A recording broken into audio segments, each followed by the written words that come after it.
આજે બંગાળના નાગરિકોની ભવ્ય વિજય થઈ છે।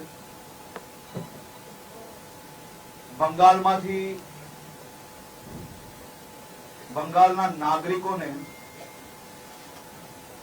હવે જંગલ રાજમાંથી મુક્તિ મળીને એમની પોતાની સરકાર, પોતાના નેતાઓ એ આવનારા દિવસોમાં બંગાળના ખૂણે સુધી બંગાળના પ્રત્યેક નાગરિકોના હિતમાં કેન્દ્ર સરકાર, રાજ્ય સરકારની બધી જ યોજનાઓનો લાભ પહોંચાડવાનો, સાથે સાથે બંગાળના બધા જ ક્ષેત્રોને વિકાસની ગતિને અદ્ભુત ગતિ જોડે જોડે બંગાળના નાગરિકોને ત્યાં ને ત્યાં વધુમાં વધુ રોજગારી પ્રાપ્ત થઈ શકે તે પ્રકારની સરકાર આજે બંગાળમાં ભારતીય જનતા પાર્ટીનો એક ઐતિહાસિક વિજય થયો છે।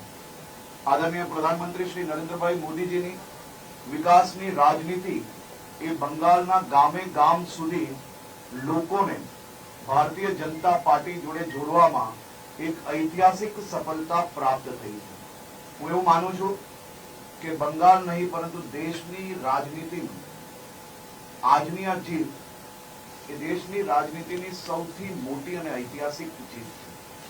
આ જીતની બંગાળના બધા જ નાગરિકોને શુભકામનાઓ આપું છું અને સાથે સાથે મારા ભારતીય જનતા પાર્ટીના પ્રત્યેક સાથીઓને જે બંગાળના નાગરિકો માટે છેલ્લા વર્ષથી સંઘર્ષ કરી રહ્યા છે, અનેક લોકોએ પોતાની શહાદત આપી છે, અનેક માતા પિતાએ પોતાના દીકરા દીકરી ગુમાવ્યા છે, અનેક દીકરા દીકરીઓએ પોતાના માતા પિતા ગુમાવ્યા છે। આ બધા જ કાર્યકર્તાઓનો, આ બધા જ પરિવારને હું આજે બે હાથ જોડીને વંદન કરું છું અને બંગાળના બધા જ નાગરિકોને ફરી એકવાર ખૂબ ખૂબ શુભકામનાઓ પાઠવું છું।